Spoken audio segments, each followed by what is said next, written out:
তাহাফুজে খতমে নবুয়তের সংগ্রামী মহাসচিব হেফাজতে ইসলাম বাংলাদেশের কেন্দ্রীয় নায়েবে আমির বর্ষিয়ান আলমউদ্দিন হযরত মাওলানা মহিউদ্দিন রব্বানী। বিসমিল্লাহির রহমানির রহিম। সংগ্রামী সভাপতি, জাতীয় নেতৃবৃন্দ, সমবেত তৌহিদি জনতা, আমি আমার বক্তব্যের শুরুতে বলতে চাই, বর্তমান অন্তর্বর্তীকালীন সরকার সংস্কারের নামে যে কুসংস্কার করছে, এই কুসংস্কার থেকে যদি ফিরে না আসে তাহলে হেফাজতে ইসলাম কঠিন থেকে কঠিন কর্মসূচিতে থাকতে হবে। 2 নম্বর, কাদিয়ানী সম্প্রদায়কে অমুসলিম ঘোষণা করতে হবে। হেফাজতে ইসলামের 13 দফার সংখ্যায় 15তম দফা কাদিয়ানীদেরকে রাষ্ট্রভাবে অমুসলিম ঘোষণা করা। ডক্টর সাহেব, আপনি যখন দেশে এসেছেন, বিমানবন্দরে আহমদিয়াদেরকে সংখ্যালঘু বলেছেন।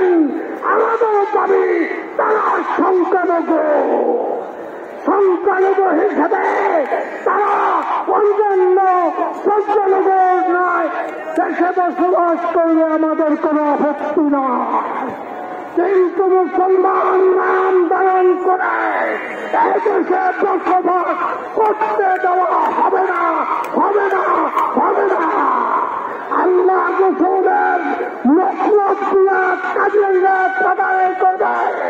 হেফাজতে ইসলামের নেতা কর্মী বসে থাকতে পারবে না, পারে না, পারে না। সংগ্রামী জনতা, স্টেজে উপস্থিত হয়েছেন জুলাই বিপ্লবের অন্যতম অগ্রসেনানী জনাব হাসনাত আব্দুল্লাহ। এবার আপনাদের সামনে বক্তব্য রাখবেন 2013 সালের নাস্তিক বিরোধী আন্দোলনে হেফাজতের পাশে দেখে যিনি শক্তি জুগিয়েছিলেন,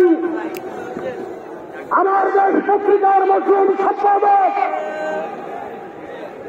যিনি হেফাজতের কোলাসিটিকে উদার মনে মিডিয়ায় প্রকাশ করেছেন, আমাদেরকে নানা দিক দিয়ে পরামর্শ দিয়ে সহযোগিতা করেছেন, সেই আমাদের প্রিয় ভাই মজলুম সম্পাদক জনাব মাহমুদুর রহমান। জনাব মাহমুদুর রহমান এখন আপনাদের সামনে বক্তব্য রাখবেন।